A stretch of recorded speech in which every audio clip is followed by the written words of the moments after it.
Yes. Hop on YouTube here. Yeah, we should be streaming now. Hop on A little YouTube. quarter septic. I'll be the judge of that. Well, to the side. Oh wait. Now Got a you're lot of making me cough by proxy. Got a lot of quarter septic in my beard.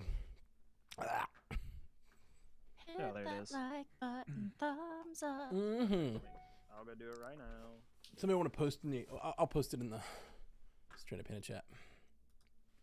It's nice when we get started. Oh, I missed the Everybody's stream gonna up. I missed the stream up. Everybody's gonna leave. 'Cause Scotty's not here. Yeah, it's true. The songbird. This is true. They're gonna be like, no Scotty. Well, no me. I'm out. Me too. Bye. I have had. Have you guys listened to Lithonia yet? From. I actually would really love. We should do that story next week. Somebody explain to me what this Bando movie is.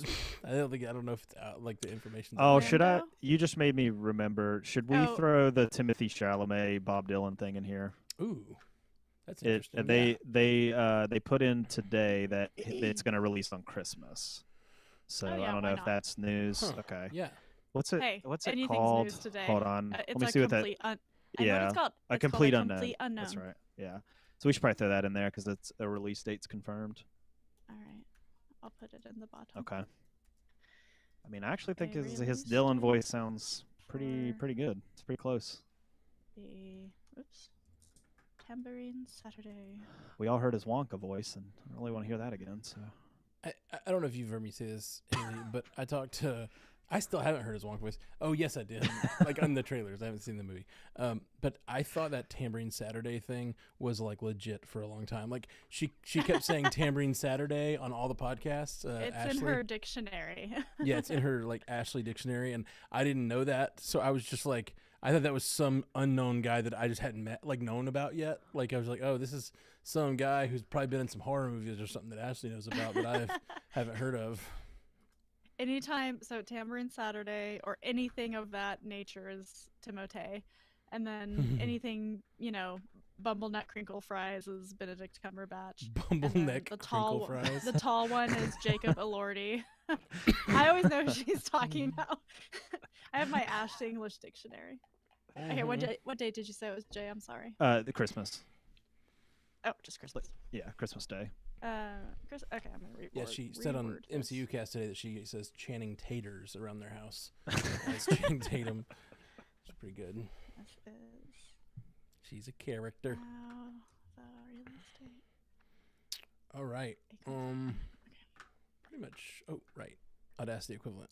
Prepared. Yeah, I got mine up Check, whenever check. you're ready. I'm ready. Yep. We got a couple minutes till, or well, we got 1 minute. I'm just putting all my screens putting all of my windows in the right screen so this goes smoothly. Is it cold at your house? I've been cold all day, and I'm not usually cold. Today was unbelievably hot here, like Well, outside. yeah, it's been in the hundreds here, but like our office was frigid. Yeah, it's the same and thing I had where all the I am too. thermostats like turned to a regular, and it was just so cold. I 'Cause hate it so there much. were only 3 of us in there, and it's Dang. a really big like space. And so Mhm. I walked out of my office, and I'm like, is it me or are we in an igloo? Like, what's going? If I'm cold, then the office is cold. Basically, Yeah. is how we go. Hey guys, thanks for joining in the live. We see we got like 8 people in there. Hit that like button if you would, like that thumbs up, because it will share it with more people if you hit that like button. Thanks for joining. And because you like us, and we like you too. Unless you don't like us, and then what are you doing here? I tried something tonight. I never do, but I hit the @everyone button, which is something you got to use sparingly. But I figured I'd try it. Let's see if more people show Yeah. up. I'm in a neighborhood group on Facebook for like the general vicinity of where our house Oh, is, man. and they use the freaking @everyone button for like the dumbest shit. It'll be like the library's closing at 2 today, and they'll @everyone. It's Oh, like no. just like stop adding me all day for like That's useless news. Yeah, that's terrible. That is terrible. Jay and I's videos are kind of I know slow. they're a little glitchy. I don't know that I can change that on the live. Maybe they'll Sad. catch up. Yeah, sometimes it just gets glitchy. But that's one of the reasons we've started as soon as we're done, I unlist. I think it was Jay Scotty's idea, or was it yours, Haley? I can't remember. But it was Scotty's. I unlist the video as soon as we're done. Yeah. So then the I think next that's day, right. the full video goes up. So Yeah. the that's awesome. glitchiness is only for the live. Yeah. Oh, lucky them. Yeah. They get to see us. In all of Yeah. our glory. They get the Glitching interaction, around. but they get a little bit of glitchiness. I wonder. Okay. Let's see. Again, please hit that like button if you're in the live, and we're going to get going on the Multiverse News show. I'm not going to look at YouTube if I'm going to be looking like that in freeze frames. So, Yeah, yikes. I get that. Recording in Audacity. All right. Recording on Me Zencaster. too. Boop. Fixing the video. Also, have fun with that Sweet. 5-star review username. Yeah, I was planning to. I was like, what is this? I had fun in the pre-show working on it. You could just say FFS Yay, for Johnny. F's sake. Johnny Barrett said tagging everyone told me you guys were going live. See, like, I don't know. Oh, Like, sweet. I know that tagging everyone can be annoying, but I figure if we do it Right. like once a week and say, hey, we're Yeah, I going think it's live, fine. you to know, use it's not so bad. sparingly. It's fine to use sparingly. Maybe we should have We're tried here it on a every week that Tuesday. was. We're here every Tuesday. That's true. Tuesday at 7. Except for the Tuesdays we're not. Yeah. We never miss a Tuesday up in here, Except for when we do. even if it's. I mean, Scotty is another story because he's literally not here. But Yeah. Scotty. I know. That jerk. Rip Scotty, we miss you. I don't know if Scotty's ever has Scotty ever missed an episode. Like I'm trying to think. He's Yeah, missed for like a while maybe he was maybe missing them one. consistently. Yeah, No, he had remember, once. He had like once a a work month thing. off because he had a work. That's Yeah. right. He had Yeah, like I forgot a about that. thing every Tuesday. That was way back in the Once day. a month. That was. Yeah. And I will be here next week. My plans changed, so Sweet. Okay, whether are you guys? want me here or not? Glad you chose us over them. we feel loved. Yeah, Are you guys ready to do this thing? Yes. Let's do it. Yeah. All right. Get those coughs out. Ahem, some- ahem, ahem. Water. Cogsworth from Beauty and the Beast, everybody. I have a cousin. If you didn't get the reference, I have a cousin, and I shouldn't flame him online, but he speaks in Disney references like 80% of the time. Like, and it doesn't have to be a reference that makes any sense. It's like he just has these references. I think it's a bit of like spectrum-y stuff, but it's like he'll just go like shmee. He'll like reference like random. I do that shit too. That's I do great. a hem a lot, and I mean, But it's you- just in my head. Right, like, but you that's Cogsworth. used it. Ahem, ahem, ahem. You used it in the moment you wanted to say like a cough noise, right? Like he just does like random quotes from random Disney movies like all of the time. Like I think he sounds like a gem. he is. I love him. let's get him in. Let's get him in here. Let's get him in here. I have thought about podcasting with him. Like it would be. Quote off. He is like he's almost like the frantic energy of like a Robin Williams, but with no like filter for what makes sense. You know what I mean? Like, and Robin Williams can be that way. He'd be like, he'd like do the whole like he's kind of brains firing randomly. But yeah, anyway. Okay, let's do the Multiverse News. We got a short episode tonight. Yeah, that's what we're here for. Yeah. All right. We're recording across the board. Recording across the board. Let's check that one more time. Yep. Okay. Welcome. Jess in the house. Johnny, Matthew, Jay. Who's this Jay fellow? Happy early That- birthday, Jess. Oh, when's your birthday, What? Jess? When is it? Manana. Sorry if you don't want people Ooh. to know that, Jess, but now they do. Now we do, and it's on the internet. Mm-hmm. Jess is worth celebrating on the internet. That's right. TJ, welcome. All right. Let's get the show started. Star Wars has some ups and downs for its TV series. Marvel Jesus continues to bless the box office, and HBO gives us more Game of Thrones verse news. All that and more on this week's Multiverse News after this. All right. Boo. All right. First time. Oh yeah, that's true. That almost never happens. Look at that. Welcome to Multiverse News, your source for information about all your favorite fictional universes. My name is Matthew Carroll, and today with me on the panel, we have Haley Hobbs. What is happening, Haley Hobbs? Hey, we've got some stuff to talk about just because we're in between all the exciting announcements. That's true. It's true. We're in that little trough week between Comic-Con and D23. We're in the valley. Yeah. The eye What of do you the guys storm. call it? The holler. The holler. The holler. We're in the holler. The Speaking holler of the is what we holler, call it. Speaking of the holler, we have Jay Sisson here. How you doing, Jay Sisson? Yeah, coming to you live from the holler in wild and wonderful West Virginia. We're doing great up here. Love it, man. Love it, man. Love to hear. We need that little dose of the holler this week, and we're excited to have you. Oh yeah. All right. Well, we love to start the show with a 5-star review, so thank you guys for sending them in. And this one is from. Okay, I'm gonna read it as written. And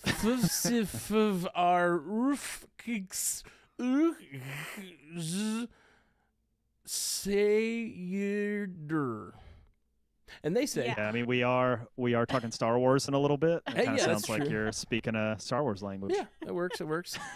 Well, they say, I'm not going to say it again. They say, I religiously listen to this podcast. It's my favorite podcast and the place where I get all my geeky news, and interaction between the hosts is golden. Thank you. I'm not going to do it again. I'm sorry. The joke If you get could have old. done it exactly the same, I would have been really impressed. I was just going phonetically. I feel like I could have nailed it. All right. And Haley, you wanted to announce a Patreon giveaway that we had going on to our new patrons. Yeah, we our finally patrons? closed. Don't our make the people commission wait. piece. I'm not. You guys are making it more difficult. So Quiet Scotty's down. not here, so we're so the chaos is reigning. Yeah. We miss you, Scotty, and by we, I we mean figured me. out the nexus being of multiverse news. Our- Yeah. Scotty. our The anchor our being anchor Scotty. being. Anchor being, that's right. Okay, so yes, I have you spun the wheel of destiny, and the winner of our Patreon giveaway, the commissioned piece by Tommy Lombardozzi, is our patron Gabby. So Gabby, congratulations! I will post it also in our Patreon, so you see it, and I'll email you.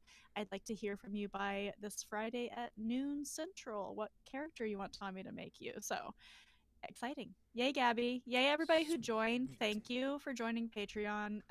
We are just continuing to work on content over there and interacting with you, and it's a good time. So thanks for joining. If you're interested, it's patreon.com/multiverse newscast.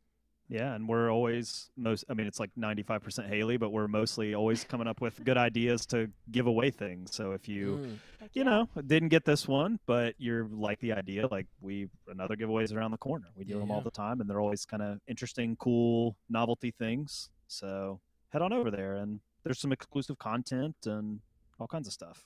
Yeah. It's fun. Yeah, do it. Patreon.com/multiverse newscast if you want to do that. And let's get to our first story, you guys. Star Wars television continues to make its way into headlines as Luke... Let me say that again. Fuck. Cough. Star Wars television continues to make its way into the headlines as Lucasfilm released first look images of Skeleton Crew, which will premiere on Disney Plus December 3rd. The show is run by John Watts and written by Christopher Ford, who both worked on the Tom Holland Spider-Man movies, and stars Jude Law, who plays a Force user named Jad Nawud. But another Star Wars show, Lando, is not getting the green light. Director Justin Simien confirmed the television series starring Donald Glover is dead in the water, even though a show bible, scripts, and concept art existed. The series was announced in 2020. How does this up and down journey through hyperspace make us feel? Yeah, I'm pretty bummed about the announcement of Lando. That seemed like a really intriguing project when it was first announced. They sort of alluded to the fact that not only would Donald Glover be involved, but probably Billy D. Williams would be involved in some level. They kind of talked about maybe having sort of like a back and forth, like kind of an older Lando and then a younger Lando, and kind of marrying the two stories together at the end to some sort of like similar journey that he was on or something. It sounded really cool.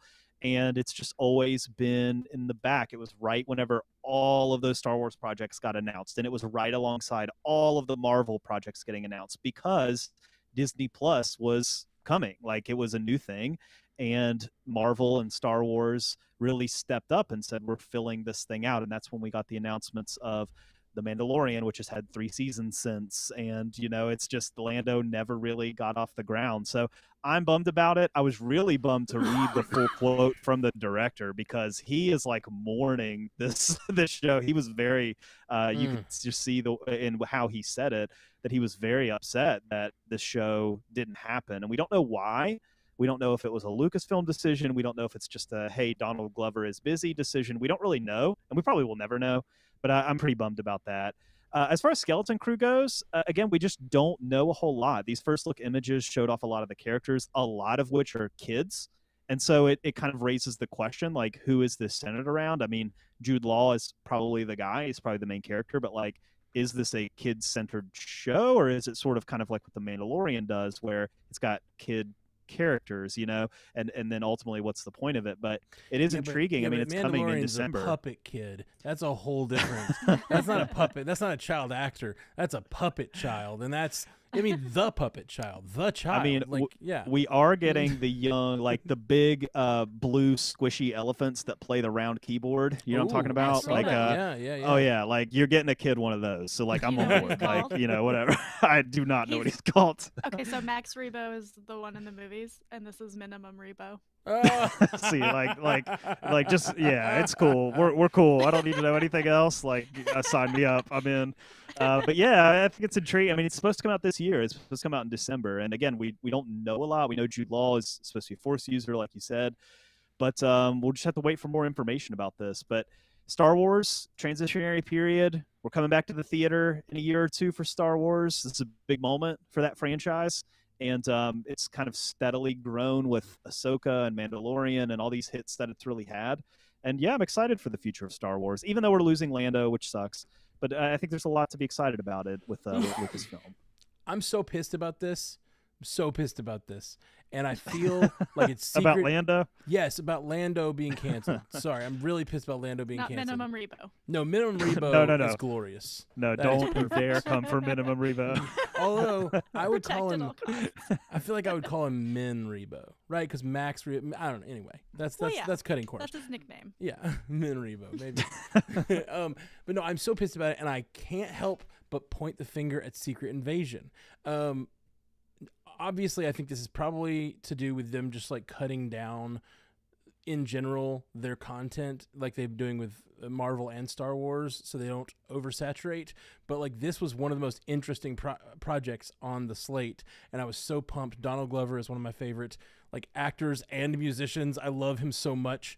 I wanted him on a Lando show so bad, and I'm really bummed that it's not happening. And I think the idea of Secret Invasion being this like one they put a ton of money into and got really big name stars into, and then it failing so spectacularly so that it is not only is it not adding to the Marvel universe, it's actively hurting it. Like I feel like they got the money got scared and they didn't want to spend the money making this really show with another huge name like Donald Glover is right now.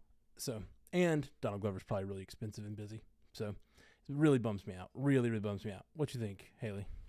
Yeah, it's really depressing because I do love Donald Glover as that young Lando. I thought he was so fun in Solo, which is a movie I enjoy quite a bit. Yeah. And I had just I'd been on Meg Dowell Mondam's podcast. Now This Is Lit earlier this year. Is that a Star Wars person? Book review. Yeah, it's a Star Wars book review podcast, and we had she's a reviewer, but she and I had talked about the character of Kira. And we're like waxing on about how the Lando show could be a really good way to get Kira back into the live action verse and how fun that would be. And it made me really sad to see that this show is gone and all the opportunity. Like, it could have been such fun to do the Calrissian Chronicles, but we shall move on, and hopefully there's something down the road that we can revisit with this character, because Lando is a fun one to just read about and watch, and he's an enjoyable character in the Star Wars universe. And so yeah, Skeleton Crew. I'm ambivalent about it just because we don't know enough for me to be excited. It was being touted for a time as Goonies in space, Yeah. which that's not my vibe necessarily, but I'm sure it'll be something similar to that, hopefully. I'm excited about the fact that Jude Law is in Star Wars. That's going to be fun, even though his name is ridiculous in this show. Jod Nana Wood. Jod Na. That's hard to say. But kind of like can see him being on the run, maybe from the Empire or something like that. And yeah, Star Wars is going strong. They're kind of writing the book right now on Disney Plus for what should be done, in my opinion. Tally me Yeah. Jana would. Daylight. Sorry, I don't know. Jod Nana Wood. Yeah. They could have workshopped it a little bit. Maybe I'm sure maybe there's come some up with there's probably some really silly story behind it. That's always how it is. Yeah, a lot of times it's like some connection to real life or something that isn't very clear, but once you see it, you can't unsee it. We're doing House of the Dragon right now, and there's I think it's the I don't know, Tullys maybe in this era are Oscar named like Grover. Oscar, Grover, and Elmo. It's pretty great. Why, George? Why? It's beautiful. I love it. Okay, up next we have Deadpool and Wolverine killing it. It continues to make box office history and obliterate more records in its second week, jumping to a better than expected $97 million domestically and bringing its worldwide total to $824 million. This is the 8th biggest second weekend of all time and the 5th biggest for an MCU title. Twisters, sorry, I just realized that means that 5 of the top 8 of all time are, sorry, that just hit me. Okay, I did see that printed, MCU. and I was like, "That's probably a misprint." And I went and looked it up, and it is true. It's that's it's crazy. like Avengers, like Black Panther. Like I don't remember them off the top of my head, but it is true.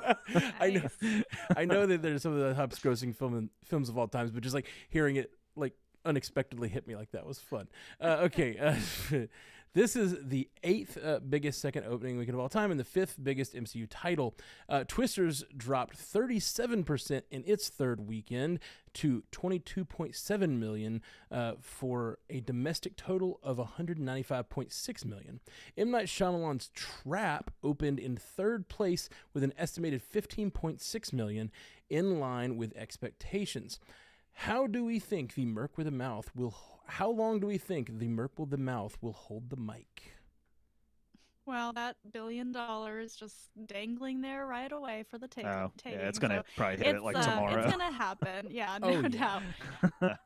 Definitely have already seen it twice, so have contributed to that. Twisters, I think Scotty was kind of bemoaning that it got shunted because of Deadpool and Wolverine, but it's still doing really well for where it's at with its release, and I don't think it's anything to sneeze at by any means.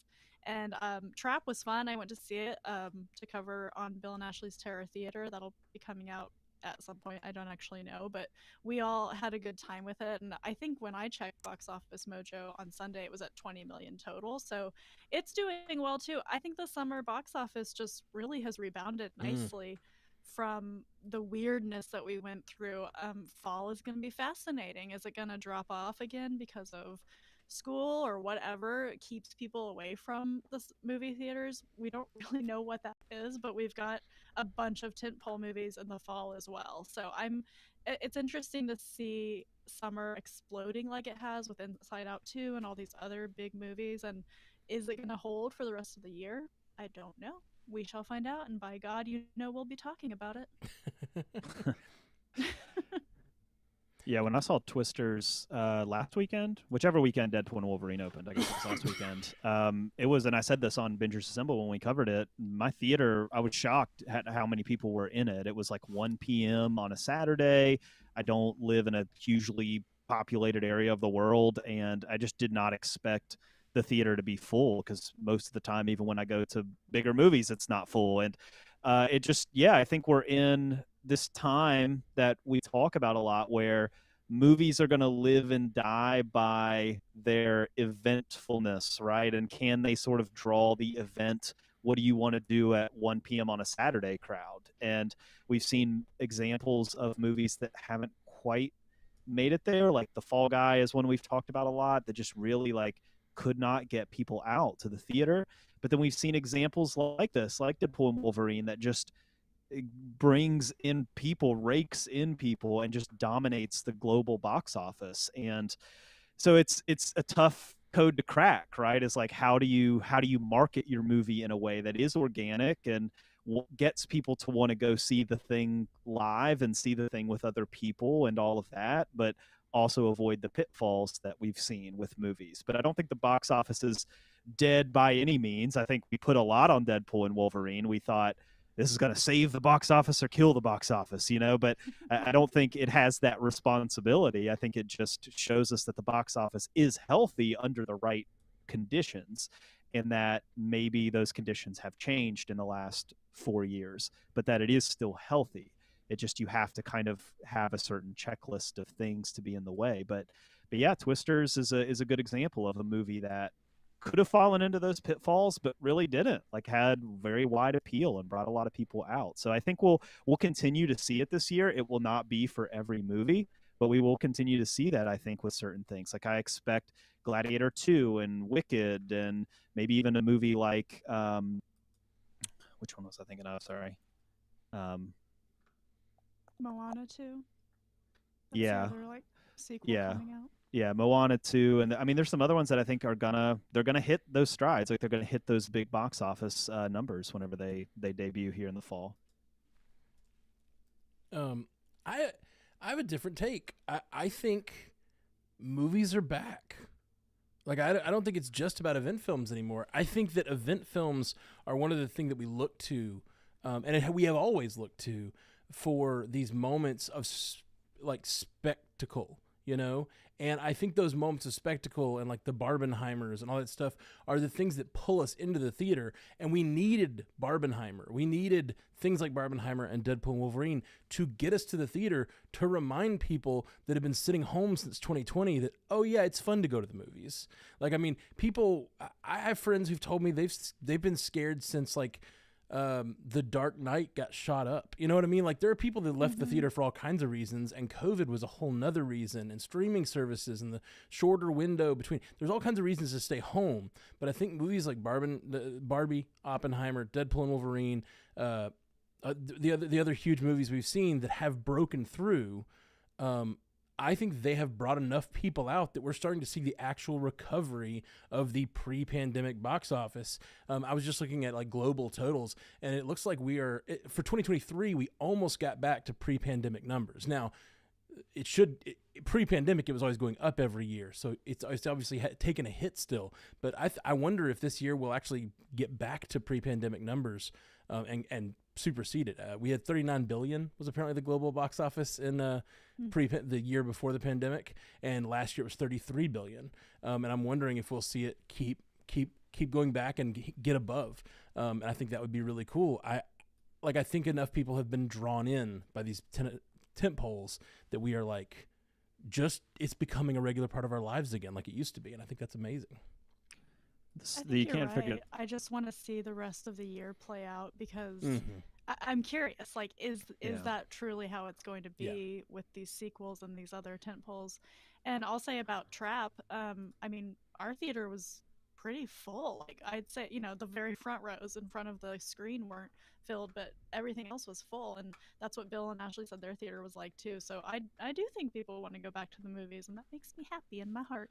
You can't forget about the strike either last year. I mean, it threw some landmines out there for some films that were sticking to their due dates, or they had to move due dates, or they couldn't promote their film like promotion was a big issue. Normally could. Yeah, and that matters. I mean, that drove down numbers for a number of movies, and not to mention delaying movies that should have already been out or were planning to come out last year that had to come out this year. So it hasn't just been COVID and streaming. I mean, the strikes have played a huge role in how the story of the box office over the last little bit. But even like small movies that can get to the theater and make a few $1 million on a small budget, like Longlegs really stands out. The horror movie that stars Nicolas Cage, like that movie had a great marketing campaign and got a lot of people really intrigued. And it had a super successful box office. It didn't go out and make $200 million in its opening weekend, but a version of success for a movie like that is different. Like to come away with $20 million in your opening weekend, that's huge for like an indie horror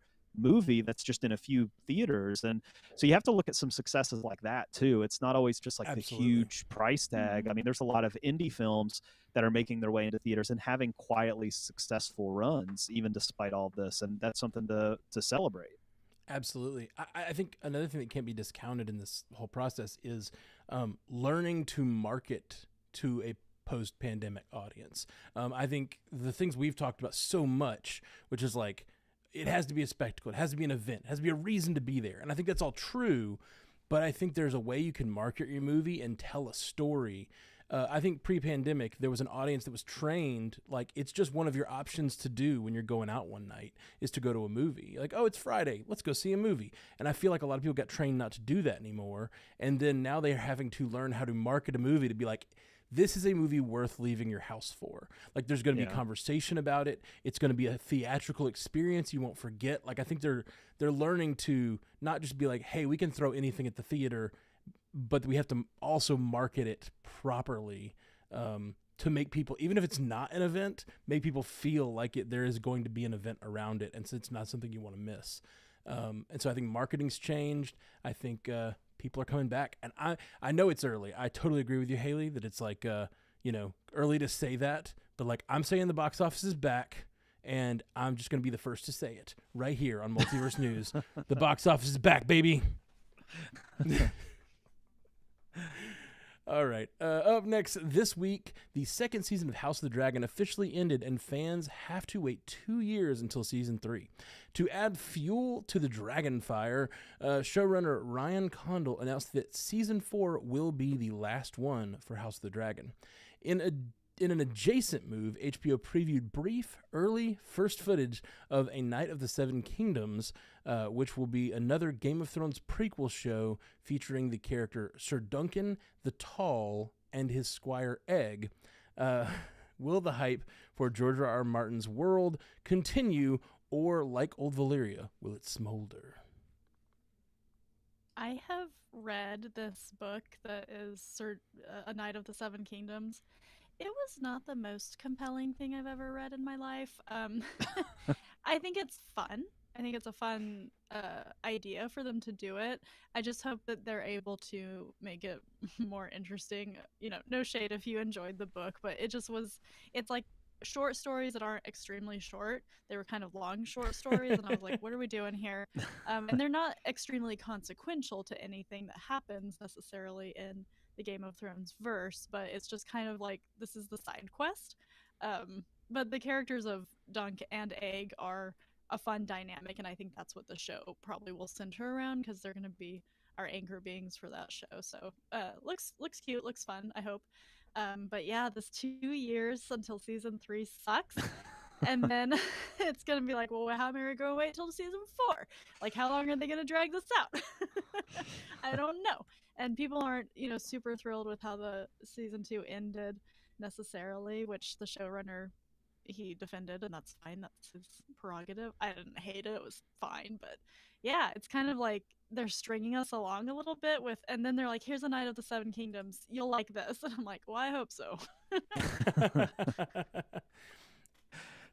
I throw my hat in to say I loved the finale for House of the Dragon season 2.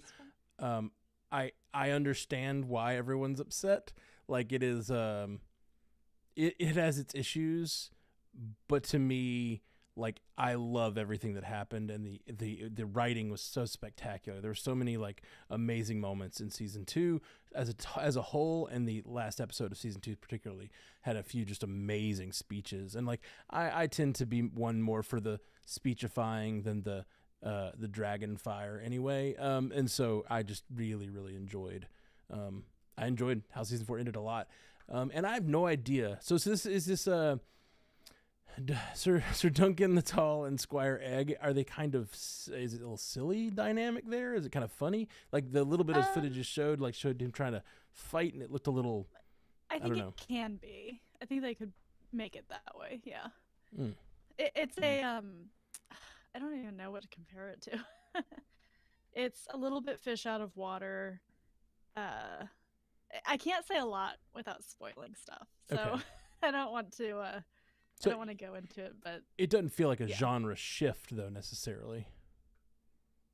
no, but also yes, because there's no throne that they're in the game of trying to get, right? So Right. it's not. It's Yeah. not the stakes are not like that. The stakes are more, I'm surviving and I'm becoming this knight. It's kind of a Knight's Tale ish. Like Okay. he's low down and he's trying to make something of himself.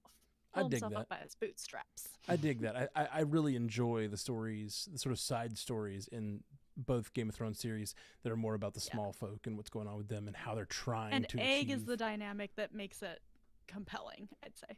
Okay, sweet. Sounds like the Mandalorian to me. No, it's quite- Yeah, that's a good comparison actually. Yeah. Okay, Yeah. but is I'm just he trying to an think egg? of how. Just kidding. Just thinking of how old I'll be in 2 years, and then I'm thinking about how old I'll be in 2 years after that, and it starts to kind of put everything in perspective that Right. this is a very long way away. It does. Yeah. I got a haircut Yeah. this week, and I had her trim my hair completely to where it got rid of all of the color I'd ever put in my hair. So it's like my natural color for the first time in a long time. I do weddings for a living. You don't want to look too old on a wedding stage because nobody wants to hire the old man band. Sorry, other old men. So I color my I beard. think I there's color some my hair. market out there for it. Probably, but not the market we're after. I feel like, but yeah. So and I'm feeling real like existential dread, and I'm feeling like my own mortality this week because of it. I keep looking in the mirror and being like, "That's me. That's me." I took my first picture to send my friends, and it looked like I was in an old man filter, like literally. It was disturbing. I mean, my beard's been gray many times, but I never like completely let my hair go out of the get this silver. So it's interesting. Anyway, sorry, I had to touch on mortality since you brought up how This is old the you're gonna be. existential dread portion of the podcast. Which- it crops up every week. Go listen to our coverage over on House of the Dragon because I'm not going to spoil anything. Over on Always Watching, we talked about House of the Dragon, but there's an existential dread moment in the finale of House of the Dragon, and I loved it so much. It was one of the best moments of the show from one of the worst characters. It's always fun. Okay, well, we're going to be right back with more multiverse news right after this. Sorry to get off track with haircuts. It's fine. Hey, if you're in the This is YouTube the week for it. chat, hit the thumbs up on the video. Yeah, thanks for joining us, everybody. I know we're focused on doing the show, but thanks for joining us. See a lot of people chatting and such. Love it. Oh, yeah. Love it. Yeah, I know 2 years is terrible, Jess. It's terrible. It is terrible. Oh, Beetlejuice. That's the other That was the movie. movie I was trying to think of. Was Yeah. Beetlejuice? Yeah, that was it. Gotcha. Dang it. But- That's fine. Yes. Yeah, TJ. It's a much smaller. Yeah, Dunkin' Egg is much smaller scale. You're right. It's small folk. Like I love that though. I really. it could be really cool. They're it's leaning into just- the prequels. They're like, well, you know, you hated the end, so we'll go back to the beginning. Aren't they supposed to be doing a Jon Snow show as well at some point? No, that Like- got canceled. Oh, That did got it? canceled. Damn. Yeah. I must have Yeah. been off the show that week. The new Apes movie struggled to get 400 million worldwide. Is that bad for an Apes movie?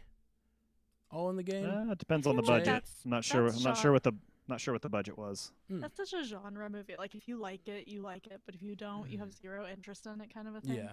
I would not expect an Apes movie to hit $1 billion. Like just from the cultural conversation around it, I don't feel like it's as strong as, the other franchises. It's a pretty niche sci-fi. Yeah. I Yeah. love them. But Especially franchise. being that deep into it, like you're not just Right. going to Yeah. see that one if you haven't seen. the other Like you have three- to sort of be on board The other that deep 8. into the story. You need the other 8 of these. I mean, I say that like it's funny, but then I do the Marvel podcast where you have to see all 27 or whatever. Okay, let's get into the show.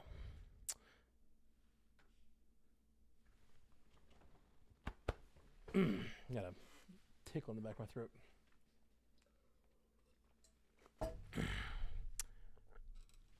There we go. Welcome back to Multiverse News. We're going to turn to our Spotify poll. We asked, which word best describes your reaction to RDJ as Doom?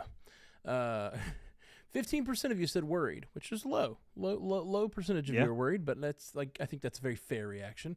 25% of you said, huh? Which I think is, I'm in that 25%. Yeah, me too. I'm totally that. Like, I'm not really worried because the talent is amazing, but I'm hard to get excited because I'm so confused. And 60% of you are excited. I love that. Yeah. I feel like we needed a fourth option of like, huh, which is more where I am at. It's different than huh? Yeah, like, totally. Huh, and then with a smiley face or something. Yeah. I like that. Huh, good for them. Let's do the top 4 cinematic huhs. God. Like, still one of my favorite. What do you think of 4? Oh, that's a good. What do you? Yeah, that's still one of my favorite Multiverse news moments. Is the cinematic nose? It's still epic. Cinematic no. All right. Well, we're gonna get into the lightning round right here. As you know, those of you who've listened to the show before, but what I'm going to do is read a story, and then someone is going to claim it by shouting their name out, and then whoever claims it gets to tell their response to the story, and then once per lightning round, each of us gets a rebuttal. So here we go. Paramount Plus revealed a trailer for Star Trek Discovery spin-off movie Star Trek Section 31, which stars Michelle Yeoh reprising her role as Emperor Philippa Georgiou. This film will debut on Paramount Plus sometime in early 2025. Matt, Haley. Obviously. Oh, got it. Snatched you do it to me. So I do it to you, and I know it's your story. But no, this is definitely mine. I love this trailer. I don't know if you guys watched it or not, but it is a lot of fun. It doesn't look like Star Trek to me. It looks like almost like Fifth Element mixed with like Guardians of the Galaxy, kind of. Like, it's very, I don't know, like laser beams, like dance floor vibes mixed with sci-fi. And I'm here for it. Sort of the underworld of Star Trek, and spies and all of that, which we don't see a lot of in Star Trek. Section 31 is like their clandestine organization, and I'm very, very much here for a movie about that. They revealed Section 31 existed in like 1999 when I was watching like DS9, and we have been like talking about it that the entire like 21st century. Me and Dave have been talking about Section 31 and how we wish they would make a series where it's like spies in Star Trek. That would be so cool. And they've revisited it in episodes of other shows, but never like a full series. And still, this is a movie, not a series, but it was originally supposed to be a series. It got converted to a movie, I think partially because Michelle Yeoh probably didn't want to commit to a full series after she won an Oscar. For sure. Yeah. I think she looks awesome in it. Everything looks awesome about it. I loved some of the line deliveries. If you don't like Star Trek at all, if you don't know anything about it, go watch the trailer. It looks like a fun sci-fi movie, and I think it's going to be fun. My question is, how much are they going to rely on the Philippa Georgiou backstory? Because it is complicated. I have a feeling they're just going to like tell her backstory in a shortened manner. It showed some flashback things in the trailer to like her childhood and stuff. So I think they're going to give like a quick, this is who Philippa Georgiou is. Now we're into a spy story. And that sounds really cool in the Star Trek universe. And something different we've never gotten. So I'm all in. Yeah. I'm just going to keep talking because there's no host to take it away from me. Star Trek is cool. You should all watch it. Okay, here we go. This week, start at the beginning. Yeah. Oh, speaking of like franchises you have to watch a lot of, cool. You don't. You can mostly jump in on almost any Star Trek and enjoy it. But like, there's a lot of Star Trek. Okay, this week Disney laid claim to a number of 2027 dates at the box office. The dates include Marvel movies for July and November, which puts us at 3 for the year, a Pixar movie in June, and a Disney animation movie for November. Jay? There was a lot more to this, too, if you're really interested in the Disney calendar. It stretches into 2027, but also 2028, and it really seems like they're really laying the foundation for a lot of movies over those next couple years. I think that brings Disney's total to like 11 in 2027 across all of their franchises.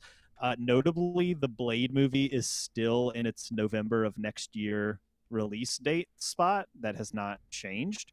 I still have a hard time believing that it can make that date, especially since it does not have a director. But at least at the moment, it is in that slot. The two Marvel dates for July and November, I mean, we can sort of speculate on what we think those are. I feel like there has to be a Shang-Chi 2. It has to be one of those two. Oh, It just yes, it please. has to be. I mean, at this Mm. point, like it's been so long.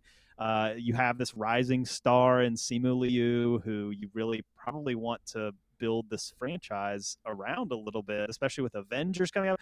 Like as you're getting closer to these Secret Wars and Doomsday and all this, you can't just like here's Moon Knight again, here's Shang-Chi again, and like you haven't followed up with any of them, Mhm. like you just so that's something that I think has to be done to some degree. Who knows if we'll get the chance to do that, but we might just have to let some of these loose threads lie. But I think Shang-Chi 2 has to be one of those two. As far as the other one, I mean, we've heard rumors for years about a Scarlet Witch movie that could be sort of in the pipeline. We've heard conversations about another Thor movie potentially being out there without Taika Waititi at the helm and kind of bringing that character back. And Chris Hemsworth has expressed interest in doing that before. And then you could always have some sort of another team up movie, right? I mean, you could try to do a smaller scale team up, kind of like what you did with the Marvels, where you're bringing a couple different characters that you haven't checked in on in a while. We've heard about a Midnight Suns movie for a couple years now, so that's always a possibility as well. But yeah, I think Shang-Chi 2 has got to be one of those. And we'll probably Mm. hear this weekend at D23. We'll probably get maybe, hopefully, something about what these movies could be. Hmm. Yeah, for sure. Yeah, I don't know. I am what's with them waiting till the characters are presumed dead before they make a female led movie with the characters we like?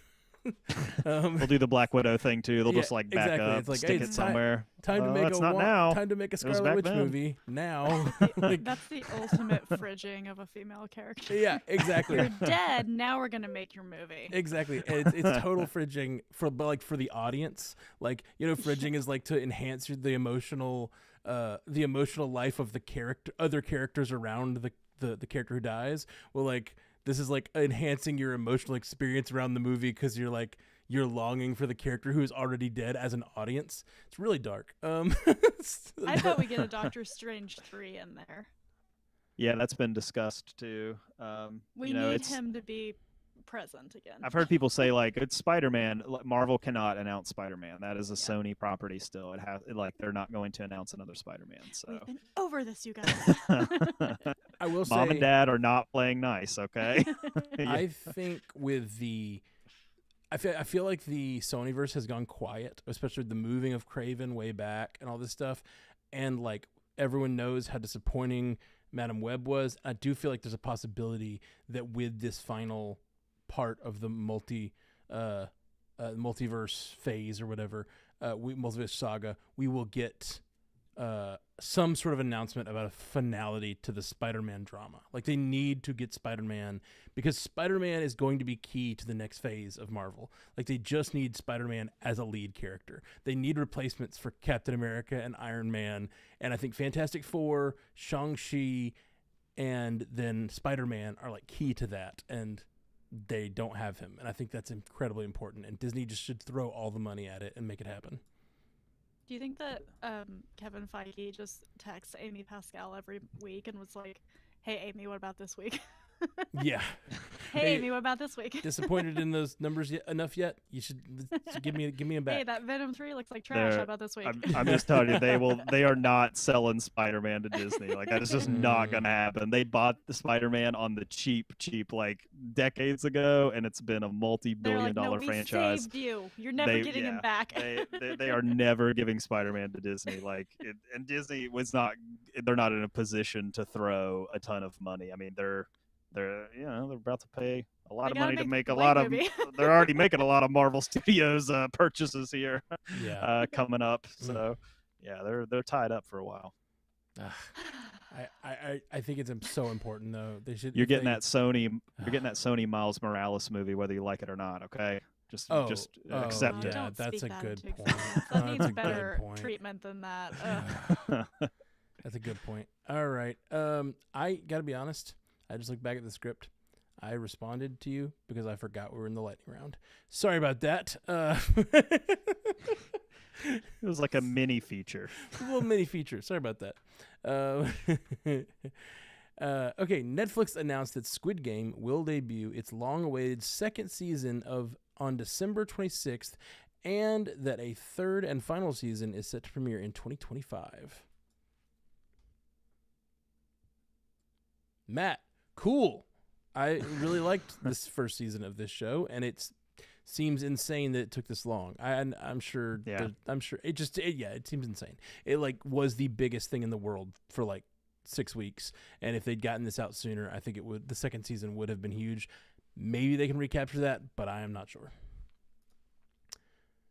HBO released preview footage of several eagerly anticipated new returning series, including the second season of The Last of Us, the third season of The White Lotus, and the It prequel series, It Welcome to Derry, among others.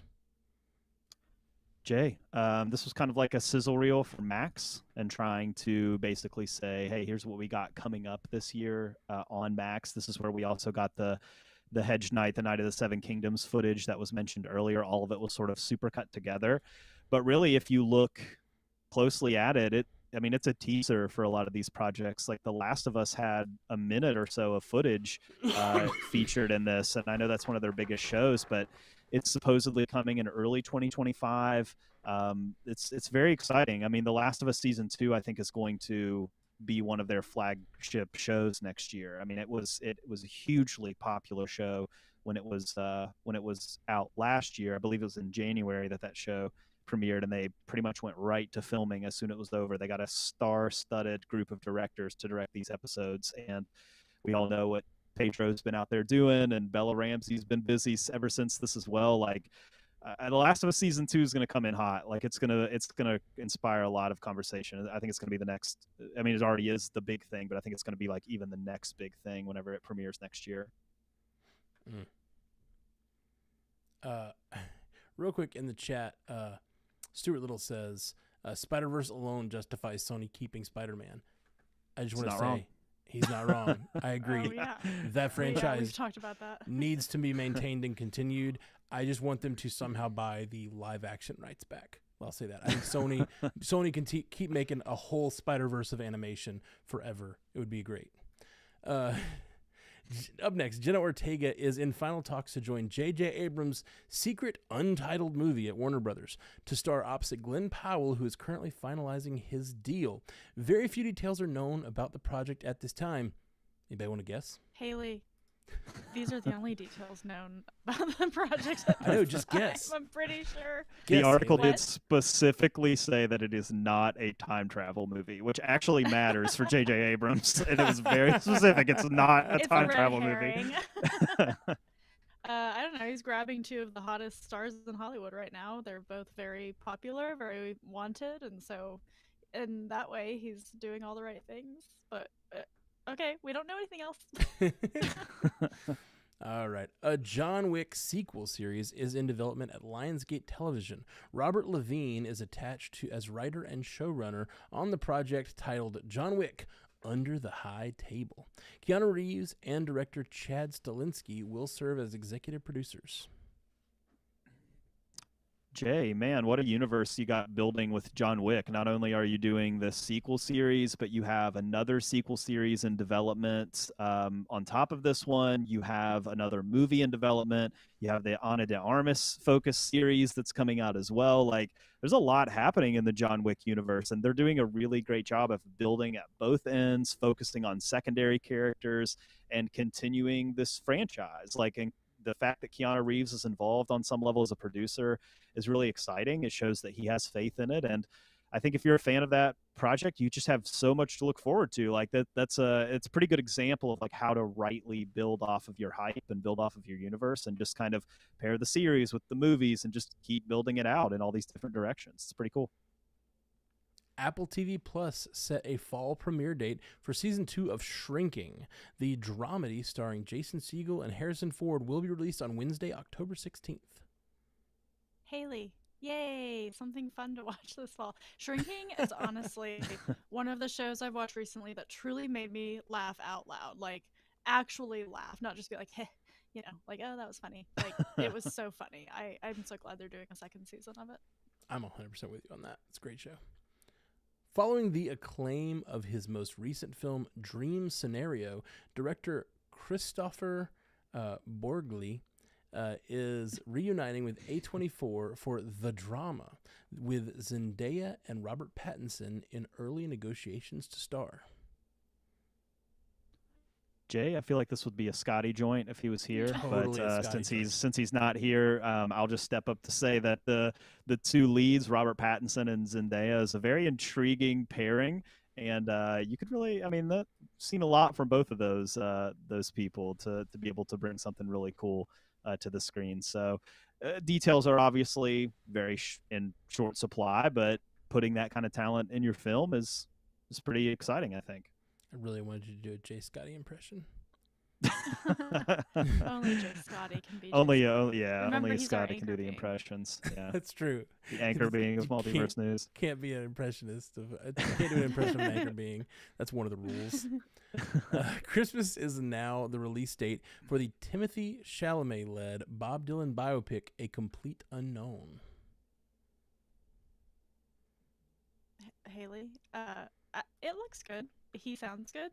I don't know. Yay, I guess. Shalom Bing Bong. Maybe you didn't know this movie was happening, and it is. So there you go. We're in the age of musician movies. We had the Marley one. We're having the Michael Jackson one. The four we Beatles got the four Beatles movies. Yeah. There was another one too.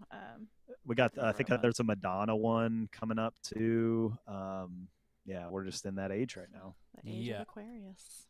I'll throw a tiny butt there. I saw this trailer and did not know it was Timothy Chalamet. I was watching and I kind of got lost in the fact that it was Bob Dylan, and I just was like not paying attention to who was playing him. And I think a lot of it is for the first half of the trailer, they don't show his face much, and they, I got lost in this, and so I guess maybe he's disappearing into this role in a way that I don't think I've seen him do before. So, I'm digging it. I'm excited about it. Yeah, he sounds like Dylan too. I mean, he really does. You get a little bit of the singing voice in the teaser, and sounds good. I forgot they were doing this movie with him, and when I saw the trailer earlier this week, I was like, oh, that looks great. I'll also say, just speaking of these movies, I finally watched One Love this week, and I wept so much that Bob Dylan... I was thinking about it today, like I need to watch it. Yeah, it's on, I think, Prime right now, maybe? I think so. And I it is just such an emotional, moving story, and I mean, it's something that I really like, trying to change the world with your art and trying to like have an impact on people's lives with your art and stuff. It's just so something I really connect with and find beautiful. And him, like, it's just so freaking beautiful. And there's some moments in it that just like killed me, both like personally and as just the concept of this epic character fighting for freedom and like fighting racism and fighting for freedom and love, basically, with his music. And I just loved it so much. I wish I had seen it sooner, because it really got me. Well, that's our news for the week. Anybody got anything they want to tell the people about? Haley? Yeah. Make sure you're following the network everywhere. Follow everybody's socials. All of the shows other than like bingers and always watching have socials. So go give everybody a follow in their places. And then, yes, Brian and I were back this week on Source Pages. We did our Deadpool and Wolverine review in comparison to the comics we read, which was mostly us just talking about the things we loved about it. So go check that out on Source Pages. Sweet. And Jason? Yeah, well, as always, you can find me weekly at Commute the Podcast, where we'll cover a few interesting things in about 20 minutes. Haley and Ashley and I dropped our review of Twisters on Bingers Assemble. I believe that was yesterday. And so that is up. So if you saw Twisters, and I mean, it was a lot of fun. Like, it was a fun conversation, and it's worth coming over to Bingers Assemble for if you saw Twister. We also reviewed Twister before that. So if you want to hear both of those, head on over to Bingers Assemble. And then also, I just want to mention our anchor being Scotty. His podcast, Animation Deliberation, came back from a hiatus, and so they posted their first episode in a few months. They talked Batman Caped Crusader. So yeah. I believe they only talked episode 1. So if you have seen that show, maybe pop in and give Scotty's show a little bit of love, or check out Animation Deliberation. And then, as always, like you said, we have a Patreon. You can always help out with the 5-star reviews. Remember, Spotify and Apple Podcasts, like, those are places that you can go give us a 5-star review. It helps us get more visibility. It helps us with the algorithm stuff. Like, do all that stuff if you want to help us out a little bit, if you like this program. Absolutely. Thank you guys for joining us. If you want to find what I've been doing lately, we put a lot of work into always watching our podcast, where we cover just other geeky TV shows that don't fit into universes as much. And we did House of the Dragon, The Boys, and The Acolyte over there, and all 3 series were just a lot of fun to cover. And if you have seen them, which they're all completely out now for those seasons, so go listen to the coverage if you're looking for something fun to listen to. In kind of a moment where a lot of our geeky TV shows just ended, so I'm looking for content myself. Check that out. And we'll be back right here on Multiverse News. And we do this live, by the way. We don't mention it that often, but we do it live. So if you're listening to this on Tuesday nights at 8:30, 7:30 Central, we go live on YouTube, youtube.com/strandedpanda, and we're doing that. We're live right now. I'm saying this live to people on the internet. You could be like in the chat typing back to me, and I could yell back to you, "Hey Jess K, hey All in the Game, hey TV Movie Guy, hey Stuart Little." See all these people in the chat. What's going on? Jennifer Gilliam. It's actually Stuart Little too. He's at the orphanage still. He's got a teeny tiny phone. But You ever think about if you were... The live stream goes away when we're done. It goes to Patreon only. That's true. You ever think about if you were a kid in that orphanage and you saw a rat get adopted before you, how mad you'd be? Jay, why do you always have to go to a dark place? Always. Like he's a rat, you know? He's a mouse. He is a mouse. Stuart Little, defend yourself in the chat. I know Ratatouille is a different thing, but this whole conversation is just reminding me of Everything Ever All at Once and the Ratatouille reference on there. And so if you haven't seen that, watch that. It's so good. Shade to Stuart Little. I never thought I'd hear it. I'm just saying. You know, maybe if you were in an orphanage waiting to get adopted and you saw a rat get adopted before you might take an issue with it. It might be. It's brought some stuff up for it might be Jay. your villain origin story. That's all I'm saying. Ooh, I think you've got a Stuart Little 4 in you there. Yeah, I got it. I got the concept. Yeah, about the kid who wants to, we're stop cooking all the rats. My Lord. Yeah. Our mess. I think that's good. That's a good idea. Hey, Captain Game Show just popped in the chat. Hey, Captain Game Show. John Irons, what's up, buddy? He did miss the whole thing. He did miss the whole thing, but that's cool. I'm glad he's here. Yeah. Let's wrap it up. Yeah, let's wrap it up. Hey, Scotty will be here next week. We promise he'll be. He'll come back. The news will be back. There'll be more to talk about. Yeah. All right, guys. Well, thank you for joining us. Peace. You stay classy, Multiverse. Sweet. All right. Stopping recording. Stopping recording on. Like, wait, this is going so off the rails. I was. And it's your fault, Jay. I knew the show was over. It always is. It was yelling out for all the people in the chat was a way of letting, hey, this is real. We're talking to people. You could be here. You could have your name yelled out. But yeah, thanks for joining us, guys. We'll be back next Tuesday night to do this again. We love you all.